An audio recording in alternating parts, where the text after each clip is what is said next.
Abra sua Bíblia, Evangelho de São João, Evangelho de João, capítulo 5. Evangelho de João, capítulo 5. Olha, isso não é brincadeira não, tá? O pregador, quando abençoa, nem sempre pega, mas quando ele pragueja, geralmente pega. Evangelho de João, capítulo 5.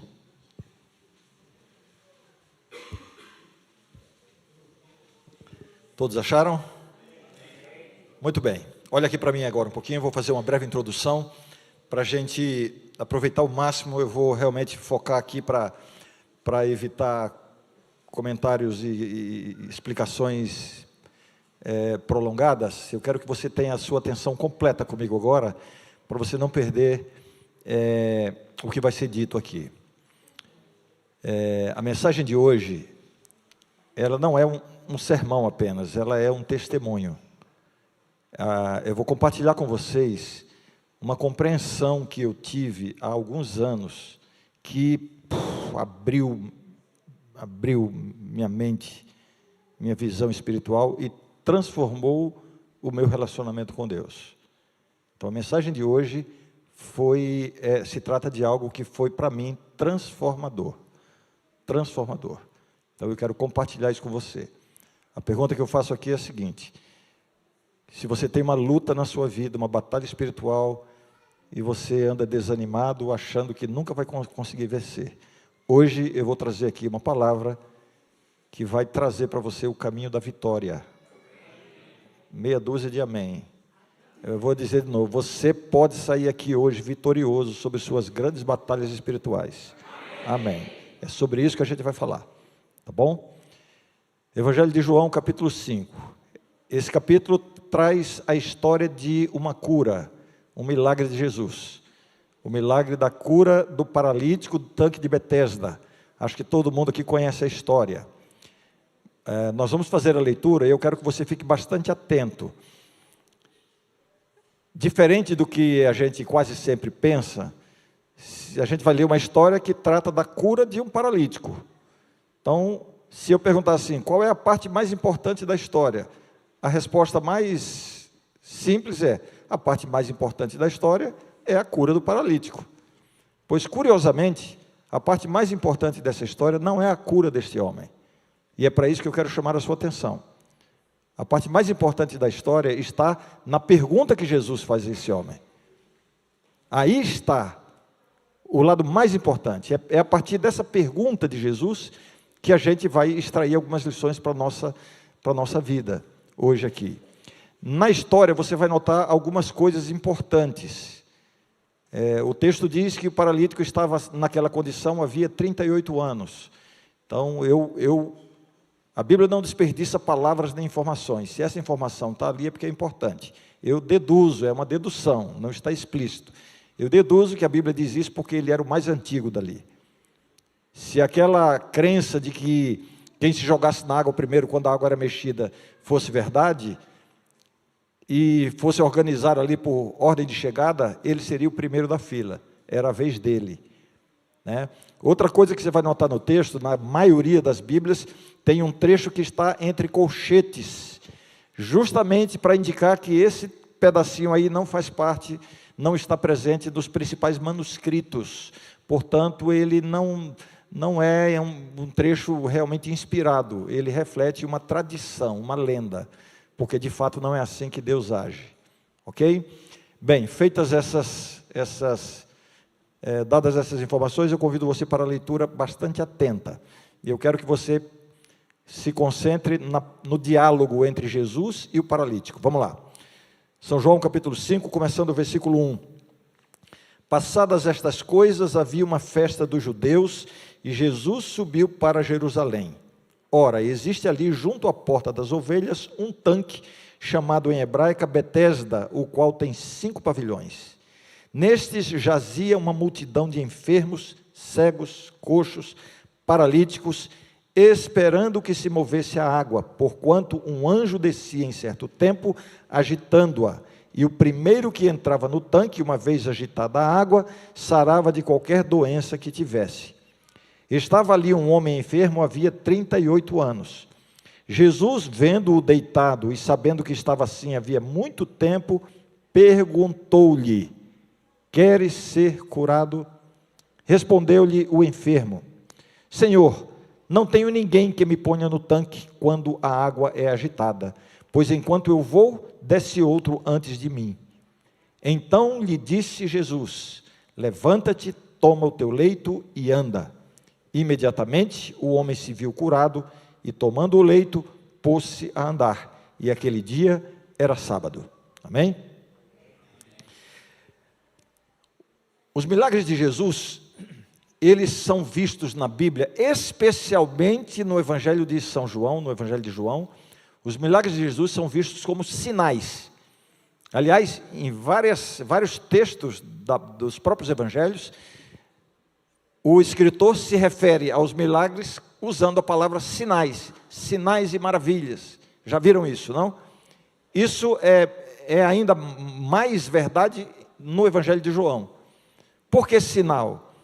Porque cada milagre relatado nos evangelhos, na verdade, ele é um sinal que aponta para uma realidade mais importante que o próprio milagre. Um sinal não tem importância em si mesmo. A importância do sinal é aquilo que ele representa ou para onde ele aponta. Certo? Então, quando Jesus curou o cego, a importância desse milagre não está na cura do cego, e sim no sinal que é dado. Qual é o sinal? O sinal de que Jesus é a luz do mundo. Essa é a verdade que nos alcança hoje. Quando Jesus multiplicou pães e peixes, a importância não está na multiplicação dos pães e peixes, até porque Jesus não alimentou todos os famintos do mundo, nem da sua época, que dirá da história. Ali havia um sinal, o sinal de que Jesus é o pão da vida. Jesus ressuscita Lázaro. A importância não está na ressurreição, porque ele não ressuscitou todos os mortos, mas aquilo foi um sinal de que ele, Jesus, é a ressurreição e a vida. Perceberam? Então, quando a gente lê a história do paralítico, a importância não está no milagre em si. Como se alguém dissesse assim, não, e eu já ouvi muito isso, né? Se Jesus curou os enfermos do passado, por que Ele não nos cura hoje? Por que Ele não atendeu a minha oração para curar fulano? Porque o milagre não é uma garantia de que Ele vai reproduzir esse mesmo milagre em todas as situações. O milagre é um sinal. E a cura do paralítico nos dá um sinal. O que representa esse paralítico aqui? Está todo mundo comigo aqui? O que representa o paralítico? O paralítico, ou essa paralisia deste homem, representa a nossa paralisia. Não estou falando de paralisia física, estou falando da paralisia da alma, paralisia espiritual. O que é a paralisia? É tudo aquilo em nossa vida que interfere na nossa caminhada com Deus. A minha pergunta agora, para a gente começar a subir o monte da bênção. Estou convidando você a subir o monte da bênção comigo hoje. A pergunta para a gente começar a subir o monte é: qual é a sua paralisia? O que é na sua vida que está interferindo na sua vida com Deus? É um pecado? É um vício? É um desvio de caráter? É uma conduta que você sabe que desagrada a Deus? É um relacionamento proibido que você sabe que Deus não aprova? É um temperamento que você não controla? É a maneira de você tratar sua esposa, ou de você tratar o seu esposo, seus filhos, seus pais? Algo que você sabe que desagrada a Deus está interferindo na sua vida com Deus, e você não consegue vencer. Você não consegue superar isso. Qual é a sua paralisia? Qual é a sua paralisia? E aí Jesus chega diante daquela multidão de enfermos à beira do tanque de Betesda e faz a pergunta. Por que eu disse que a parte mais importante é a pergunta? Porque, cá para nós, isso é pergunta que se faça. O que aquelas pessoas estavam fazendo ali na beira do tanque? Estavam fazendo o que ali? O que elas queriam? Havia uma crença, uma lenda de que a água se mexia, quem jogasse. Eles estavam ali querendo o quê? Esse homem estava ali nessa condição havia 38 anos. O que mais ele poderia querer? Qual era o maior desejo do coração dele?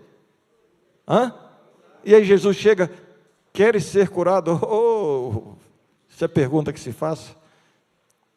Aí eu respondo, sim, é pergunta que se faça. Alguém vai dizer assim, é óbvio que ele queria ser curado. É óbvio? Será que é tão óbvio assim? Qual foi a resposta que ele deu? Queres ser curado? O que era que se esperava que ele dissesse? Sim, e o que foi que ele disse? Ah, Senhor, eu não tenho ninguém que me leva para o tanque quando a água é agitada. Quando eu vou, vai outro antes de mim. Ou seja, ele havia perdido a noção do que ele mesmo queria. Então, quando Jesus pergunta, você quer ser curado? Jesus está aqui pedindo para ele o que há de mais importante para que o milagre aconteça na nossa vida. E o que há de mais importante é a nossa vontade. Qual é a sua paralisia? Você quer a cura? Quer mesmo? Aí alguém vai dizer assim, sim, eu quero ser diferente, eu quero mudar, eu quero vencer isso, eu quero vencer aquilo, eu quero mudar meu comportamento. Será que quer mesmo? Às vezes a gente se acostumou a dizer que quer, até nas orações, mas na verdade, a gente já perdeu a noção se a gente quer mesmo. Vou contar uma história que ilustra bem isso. Quando eu era criança, meu pai às vezes me levava com ele para... Eu morava no ABC Paulista, eu cresci no morro, na favela, na periferia do ABC Paulista, em Mauá. Eu era pequeno, às vezes meu pai ia para a cidade, sempre convidava um dos filhos ou dois, e inúmeras vezes eu acompanhava meu pai, a gente descia o morro, pegava o ônibus, ia para a cidade e tal.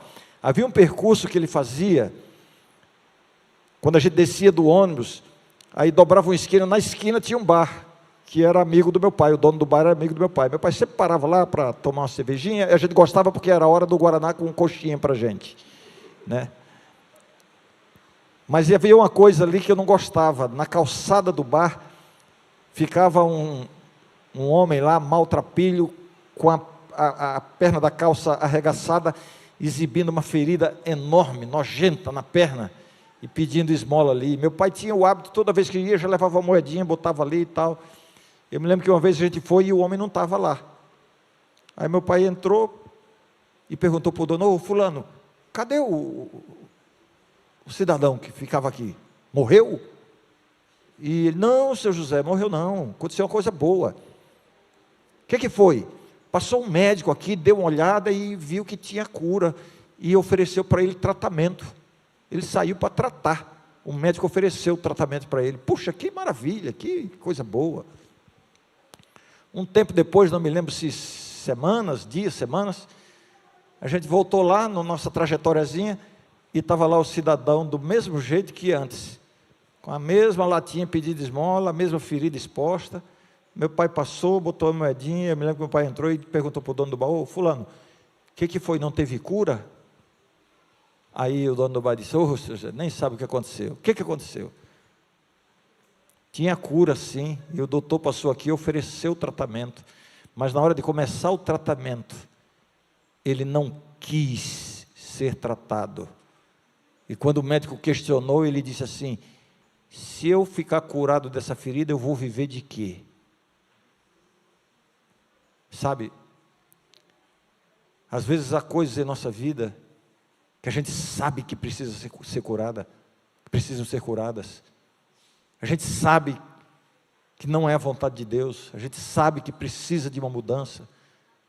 A gente acha que quer mudar, mas no fundo, a gente não quer. Porque a mudança, ela tem um preço. Mudança significa mudar sua vida, assumir novas responsabilidades. Para aquele paralítico, ser curado implicava em quê? Sair para trabalhar, para viver, para se sustentar. No fundo, ele já estava acomodado naquela situação. As grandes derrotas espirituais que nós sofremos são por causa exatamente disso. Nós estamos acomodados na situação, não queremos pagar o preço da mudança. A mudança pode trazer prejuízo financeiro, quando envolve guarda do sábado, quando envolve fidelidade, quando envolve honestidade. A mudança pode envolver sofrimento afetivo, quando envolve um relacionamento que você sabe que Deus não aprova. A mudança pode envolver muitas coisas que você não está disposto a enfrentar. Então é por isso que a primeira coisa para que Deus opere um milagre, uma transformação na sua vida, a primeira coisa é que você realmente queira. Você quer? Por isso que Jesus perguntou: você quer ser curado? O exercício da vontade. E aqui vem, ó. Quando nós colocamos a nossa vontade nas mãos de Deus, Ele realiza a cura. Qual é a sua paralisia? Você quer ser curado? Você quer? Coloque a sua vontade na mão de Deus, e a cura vai começar hoje. Agora eu vou terminar o sermão e vou começar uma aula. Posso? Então agora a aula é a seguinte: o que significa colocar a vontade na mão de Deus? E foi essa compreensão que eu tive que transformou a minha vida com Deus. E é isso que eu quero compartilhar com você agora. O que significa colocar a vontade na mão de Deus? Primeira coisa, o que é vontade? O que é vontade? Alguém me diria aí em uma palavra ou uma frase o que é vontade? Desejo. Você deseja uma coisa, está com vontade. O que mais é vontade? Tem muito o que falar, né? Tem muito. Você quer ficar rico? Quer? Tem o desejo? Deixa eu dar um exemplo aqui. O indivíduo resolveu fazer uma dieta, porque ele precisa cuidar de um excesso de, sei lá, colesterol, ou ele está com pressão alta, por alguma razão, ele vai fazer uma dieta. E aí ele procura um médico, procura um nutricionista e tal, e é passada para ele uma dieta. Essa dieta tem uma lista de 15 itens, e passa por comer menos, fazer exercício, e não tem como resolver essa coisa sem comer menos e sem fazer exercício. Isso é para todo mundo. Mas essa dieta, ela começa com o item número 1, porque o médico lá identifica que é o maior problema do indivíduo. E o item número 1 é não comer sobremesa, porque viu que ele sempre exagerava na sobremesa, né? Não comer sobremesa. E ele começa a praticar a dieta, e vai dando certo, começa a perder peso, está feliz, está tudo funcionando, ele está se sentindo bem e tal, e não está comendo sobremesa, está diminuindo o prato e tal, está tudo certo, tudo certo. Mas um dia ele vai almoçar na casa de uma pessoa. Quem é a melhor cozinheira ou o melhor cozinheiro aqui da igreja? Amar. Aí o indivíduo chega lá, aí vem aquele almoço maravilhoso, ele come até o limite, mas ele não quebra a dieta, porque ele quer perder peso, ele quer manter a dieta. Onde é que está a vontade dele? Onde é que está a vontade dele? Emagrecer, perder peso, melhorar a saúde, não é isso?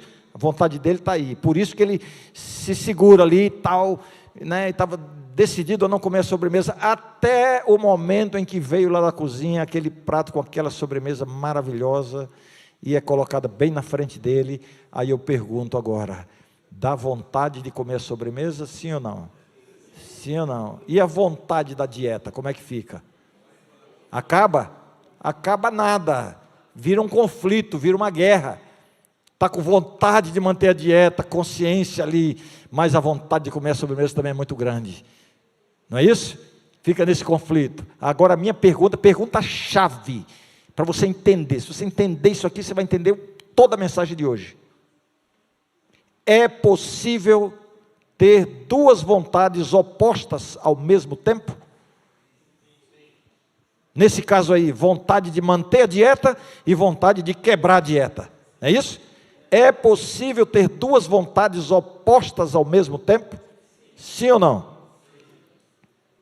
Minha resposta: não. Não é possível. Não era você que estava lá, né? Na frente da sobremesa. Não é isso. Existe uma diferença entre vontade e impulso. A gente chama tudo de vontade, né? deu uma vontade de dar um soco. Não é vontade, é o impulso de dar um soco, de partir para a violência. Não é vontade. Porque a vontade é racional. A vontade passa pela razão. A vontade vem da decisão, é o que você escolhe, é o que você quer, porque você vê que aquilo é melhor para você. A sua vontade é ser um cristão melhor, a sua vontade é ser uma esposa melhor, a sua vontade é ser um marido melhor, sua vontade não é ter um temperamento controlado, a sua vontade, essa é a sua vontade, é o que você escolhe, é o que você sabe. A sua vontade é querer orar mais, a sua vontade é ler mais a Bíblia, a sua vontade é ser mais fiel a Deus, a sua vontade é se envolver com a igreja, é ou não é? Se não fosse, você não estaria aqui. É isso que você sabe que é o melhor, o que você almeja para você. A vontade é racional, é a escolha, é o que você realmente deseja para a sua vida. O impulso, ele não passa pela razão. O impulso, ele não é uma escolha, não é uma decisão. O impulso é uma vontade, entre aspas, momentânea, que leva você a fazer o que a sua vontade não quer. Leva você a falar o que a sua vontade não falaria. Eu já falei, mas eu não queria falar isso. Não queria, a sua vontade está aqui. Mas vem o impulso e leva você a fazer, falar, se comportar de forma que não é o que você quer. E eu pergunto, o que é a vida cristã, senão um conflito constante entre vontade e impulso? Não é isso que a gente vive todo dia? É ou não é? A expressão mais esclarecedora sobre este conflito na Bíblia vem do apóstolo Paulo, quando ele diz assim: o bem que eu quero fazer, olha aí a vontade, a decisão. Aí ele diz: o bem que eu quero fazer, eu não faço. O mal que eu não quero fazer, esse eu faço. Olha que conflito.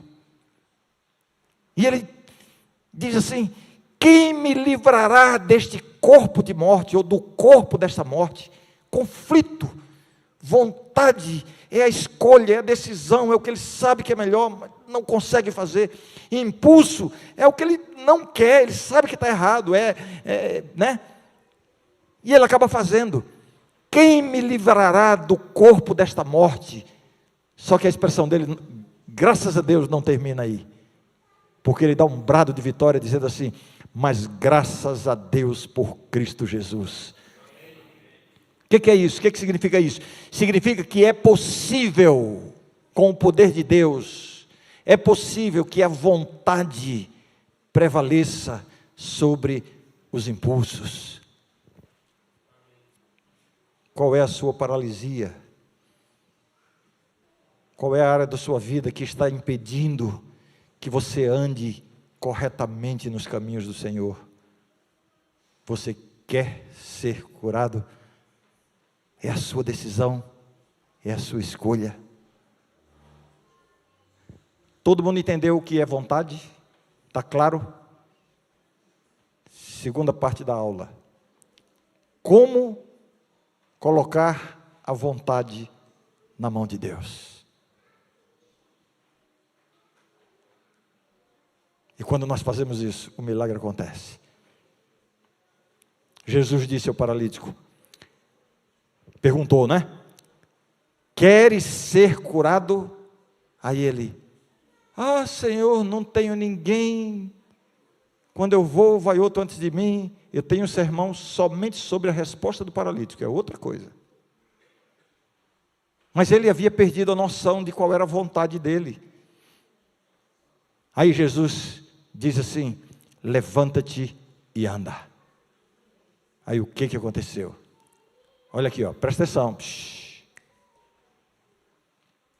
A Bíblia não conta detalhes. A Bíblia diz, imediatamente se viu curado. Então, como é que eu imaginava essa cena? Eu imaginava essa cena assim, Jesus disse, levanta-te e anda. Aí as pernas dele começaram a tremer, ele sentiu aquecer, o sangue fluindo, e os músculos sendo criados, os tendões e tal, e ele percebe, aí ele, será que está acontecendo alguma coisa? Ele põe a mão, pega lá e vê que tem músculos, tem carne nova, está tudo restaurado. Antes de levantar, para não sair tombando, ele faz um teste, ele balança a perna de um lado, balança do outro, deitado lá. Quando ele vê que está curado, ele de um salto, levanta e sai glorificando a Deus, amém? Está dizendo amém de quê? Não foi nada disso que aconteceu. Não foi nada disso que aconteceu. Eu já li o livro O Desejado de Todas as Nações, não sei quantas vezes. Já tinha lido essa história lá várias vezes. Mas aí aconteceu, de uns anos atrás, eu estar lendo novamente essa história para preparar um sermão, e eu vi uma declaração lá que explodiu minha mente. E eu até pensei assim, mas não tinha isso aqui antes, que eu não tinha visto isso aqui antes. Não é assim? Palavra inspirada é assim. Por isso que você lê a Bíblia, você lê 20 vezes o mesmo versículo, e cada vez que você lê, vem uma luz diferente. Eu lendo essa história, Ellen White diz assim, quando Jesus disse, né, levanta-te e anda. Aí ela diz assim, Jesus não lhe deu nenhuma evidência de cura. Ué, então não houve formigamento nas pernas, não houve músculo, não houve nenhuma evidência de cura. Quando Jesus disse, levanta-te e anda, o que foi que aconteceu? Nada. E eu olhei, não, peraí, deixa eu entender isso. E ela continua explicando. A única coisa que ele tinha era a palavra de Cristo. Levanta-te e anda. E aí, ele poderia ter tomado dois caminhos. O primeiro deles era, levanta-te e anda. Ah, tá bem, então cura para eu poder levantar, porque eu sou paralítico, como é que eu vou levantar? Quando acontecer alguma coisa aqui, quando aparecer músculo, quando as pernas ficarem movimentando fortes, aí eu levanto. Então vamos lá, faz alguma coisa para mudar isso aqui, que aí eu obedeço. Como é que eu vou obedecer se eu sou paralítico? Ellen White diz, em outras palavras, evidentemente, não estou agora falando textualmente. Textualmente foi quando ela disse assim, Jesus não lhe deu nenhuma evidência de cura, está lá.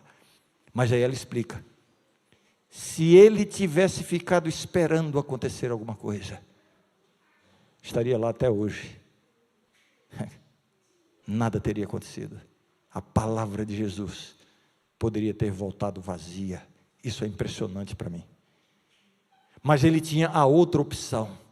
A outra opção qual era?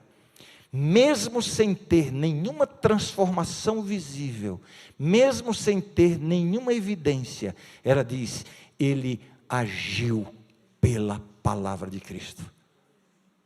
E aí quando ele decide e age, o milagre acontece. Você sabe qual é o nosso problema? E eu estou falando aqui da minha experiência, né?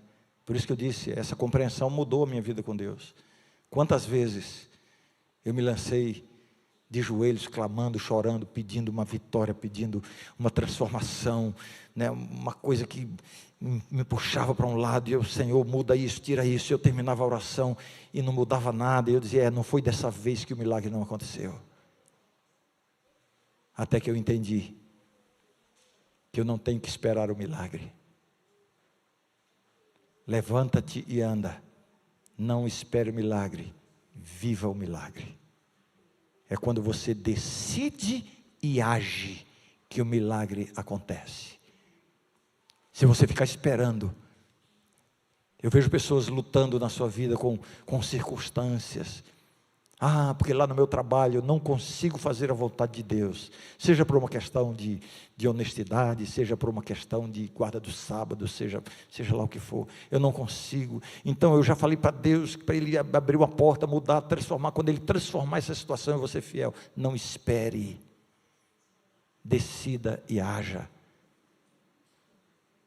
O milagre acontece quando você começa a viver o milagre antes do milagre. Um relacionamento proibido. Eu não consigo abandonar isso, essa pessoa, esse relacionamento. Eu não consigo, eu estou pedindo para Deus tirar isso do meu coração. Não espere, decida e haja. Mas eu não sei se vou conseguir. Essa é a parte de Deus. É aí que começa o processo do milagre. Decida e haja. Viva o milagre antes do milagre. Isso para qualquer área da sua vida. Não quer dizer que você vai decidir e agir naquele momento imediato, está tudo mudado, tudo transformado e tudo abençoado. Não é isso. A vida com Deus é uma vida de desafios, de fé. Muitas vezes as portas não se abrem na hora que a gente pensa ou deseja. Muitas vezes as coisas não acontecem como a gente espera. Mas a nossa parte é o quê? Colocar a vontade na mão de Deus. Decidir e agir. Você tem um encontro com o pecado hoje à noite? Risque da sua agenda. Tire da sua agenda. Decida agora. Mas eu não sei se vou. Não interessa o seu sentimento. Não interessa. Mas eu não vou. Não interessa. Decida. Tire o pecado da sua frente. Decida e haja. É a maneira como você se relaciona em casa com as pessoas. Infelizmente, as pessoas a quem mais amamos são aquelas a quem mais ferimos. E a gente fica, eu queria ser diferente, eu sou assim, não tem jeito. Não, você tem que decidir agir. E é quando você decide e age que Deus vai transformando, vai operando o milagre. Decida e haja. E eu termino dando um exemplo bíblico. Vou chamar a Ana para subir. Já pode vir, Ana, já prepara aqui. Vou dar um exemplo bíblico aqui para ilustrar isso. Vocês se lembram quando os hebreus saíram do Egito para a terra prometida? Todo mundo conhece a história? Sim ou não? Depois de 40 anos no deserto, chegaram diante da terra prometida. É quando Moisés ora, né? Deixa-me passar e tal. Deus não deixou que Moisés passasse. Todo mundo aqui comigo, não tira atenção. Finalmente chegou o momento do povo de Deus entrar e tomar posse da terra. Só que havia um último obstáculo a ser transposto. Qual foi o último obstáculo? Quem se lembra da história? O Rio Jordão tinha que ser atravessado. E agora, como é que vai fazer? Havia crianças, idosos, mulheres, havia homens, havia todo mundo ali. E não é simplesmente atravessar, muita carga, muito peso. Como é que vai atravessar o rio? E aí Deus dá a ordem. Foi que Deus disse: eu vou fazer secar o rio, eu vou parar a corrente do rio, e vocês vão atravessar a pés secos. Uau! Que coisa maravilhosa! Aí eles chegaram diante do rio. Aqui está o Rio Jordão correndo, né? Tive o privilégio de conhecer o Rio Jordão. Não é um rio gigantesco como os grandes rios do Brasil, mas evidentemente não dá para atravessar assim. E aí o povo todo chegou, aquela multidão, gente de todo lado, os animais e tal. Então quer dizer que Deus vai parar a água do rio para a gente atravessar no seco? É isso mesmo. Aí eles tinham duas opções. Uma delas era ficar esperando. Claro, tem que esperar parar a água para poder entrar, porque se entrar assim vai morrer afogado, não tem jeito. Então vamos esperar. Se tivessem esperado, estariam lá até hoje. E o rio correndo. O que foi que eles fizeram? Deus vai secar o rio? Vai. Nós vamos atravessar por aqui? É isso mesmo. Então vamos viver o milagre antes do milagre. Aí eles decidiram. Pé na água. E a água passando. Pé na água. Vem no joelho. Na cintura, já começa. É somente quando chega no limite humano. Escute. É somente quando chega no limite humano que Deus realiza os maiores milagres na nossa vida. Sabe por que você não recebeu o grande milagre que você está esperando? É porque você não entrou na água. Você não chegou ao limite humano ainda. Ainda tem muita coisinha para você resolver, para você fazer, com as suas forças, com a sua decisão, com o seu jeito. Você está esperando Deus fazer o milagre, quando ainda há muito o que você pode fazer. E é quando você chegar no seu limite, aí Deus opera. Então, não espere o milagre, viva o milagre antes do milagre. Isso é o que significa colocar a vontade na mão de Deus. Decidir e agir. Ah, não sei se vou conseguir, não interessa, é a minha decisão, a partir de agora vai ser assim. Ah, eu não sei se vai dar certo, não interessa, é isso que Deus quer de mim, é isso que eu vou fazer.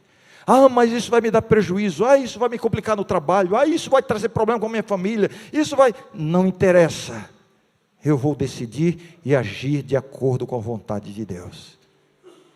E é aí que Deus realiza o milagre. A Ana vai cantar esse hino, a gente vai terminar com uma oração. Se ao final da canção da Ana, alguém quiser demonstrar que quer colocar sua vontade na mão de Deus e sair daqui com uma decisão ao lado de Deus, você pode se unir comigo aqui à frente. Eu não quero que venha todo mundo, eu espero que pelo menos algumas pessoas venham que representem as demais. Alguém que quer sair daqui dizendo assim: Senhor, eu quero colocar minha vontade em tuas mãos, eu quero tomar uma decisão ao teu lado, custe o que custar. Se for esse o seu sentimento, durante o hino você pode vir à frente. Deus ouve a minha oração, nasce em mim e me salva. Deus ouve a minha oração, nasce em mim e me salva. Nasce em mim, nasce em mim, nasce em mim, apaga o meu pecar. Nasce em mim, nasce em mim, nasce em mim a minha vida.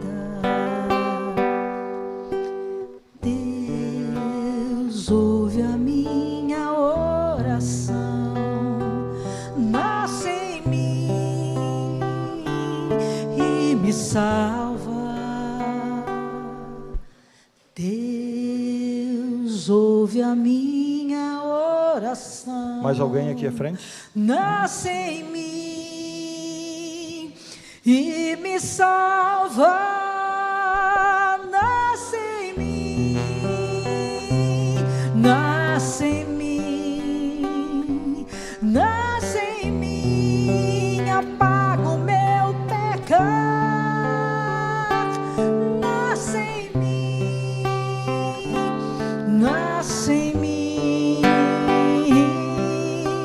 nasce em mim e salva-me. Uma vez mais, por favor. Deus ouve a minha oração.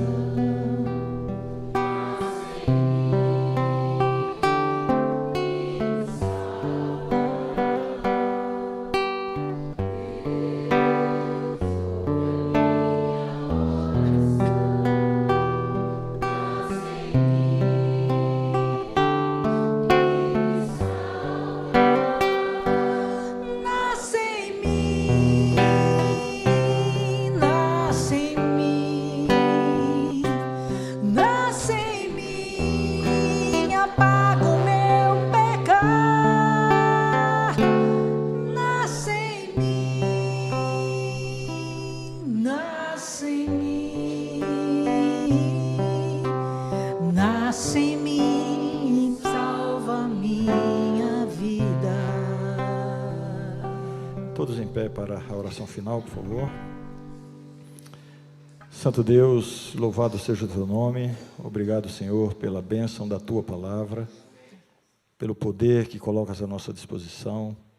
Ajuda-nos, Senhor, a avançar pela tua palavra, avançar pela fé, não esperar que coisas aconteçam em nossa vida para então tomarmos as decisões que temos que tomar. O milagre vai acontecer quando nós decidimos, quando nós agimos. Que essa seja a experiência de cada um aqui, Senhor. Cada um aqui tem a sua paralisia, tem a sua luta, a sua batalha espiritual. Mas o teu poder está acima de tudo isso. Dá-nos a tua bênção, dá-nos este poder. Em nome de Jesus. Amém. Amém, Senhor. Amém. Deus abençoe a todos.